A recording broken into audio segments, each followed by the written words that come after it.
vertical mergers, we said, are two firms at different stages of production. They can be either forward, where you're taking over probably another firm that's your customer to whom you supply, or backwards, where you take over a supplier. So why might I want to do any of those? If we take firstly a forward vertical merger. Examples of this might be something like kind of back in the day, Microsoft took over Nokia because Microsoft didn't have a presence in the mobile phone market, and what they wanted to do was to push Windows software onto mobile devices. So Microsoft was the supplier, Nokia was the customer. Microsoft takes over Nokia. That's a vertical takeover. So why in general might I want to take over a customer, take over somebody that I supply? So the reasons for that might be market access. So if you own your own outlets, then you can make sure that your products are available to consumers. And this has been a problem in the beer market, where often it has been the case that that small beer makers, small breweries struggle to get into pubs because the pubs have deals with big breweries. So if you own your own outlets, then you can make sure that your product is available to consumers. And a related point is that you can control the marketing of that product as well. So if you own the outlets, then you can make sure that your products are sold in particular way. So think about Apple. Obviously, they never took over the Apple stores, but an advantage of their kind of vertically integrated supply chain is that when you go into the Apple store, only Apple products are available. Apple chooses how it wants to publicize those products, how it wants you to interact with them, and so on and so forth. So by controlling that part of the that part of the distribution channel, it may be that you're going to be able to position your product more successfully, get more sales, and hence increase profits. As I just said, the only products available in Apple stores are Apple products.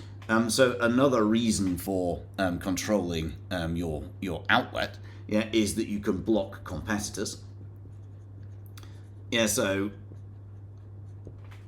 like we say, in the Apple stores, only Apple products are available. There's no Samsung in there. So by or it's the reverse of the beer example that I gave you, where if I own the pubs, then I can stop my competitors from selling beer in those pubs. And the obvious the obvious advantage for both forward and backward vertical integration is that you get all of the profit. Yes, you don't have to sell for less to the retailer. You get all the profit from the transaction. So overall, again, profits are gonna be higher than they might otherwise have been. Backward, actually, don't be lazy. So backward, why might I want to control my raw material source? The obvious reason is that it guarantees my supplies. If I own the supplier, then they're gonna supply me. And it's also gonna guarantee quality. Because again, I own my supplier. And again, taking the Apple example, again, it's not a takeover, but they've opened their own chip factory, computer chip factory, because they want to have chips that are optimized for their own devices. Therefore, they figured the simplest way of doing this is to make their own. And likewise, again, similar to forward vertical integration, you can block competitors. So if I own the key raw material, then I can not sell it to you. So by controlling that raw material, if you take the two taken together, if I am Apple and I have this completely vertically integrated supply chain, it gives me security over the way in which the products are sold, the quality of the components, and so on and so forth.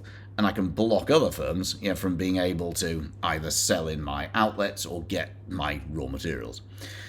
So that all sounds fine. Again, what are the specific disadvantages of vertical integration?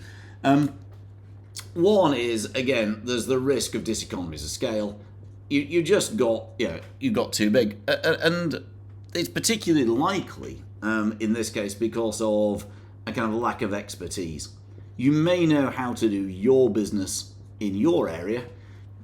Yeah, but that doesn't mean that you know. So if I am a beer maker, I know how to make beer. That doesn't mean that I know how to grow wheat.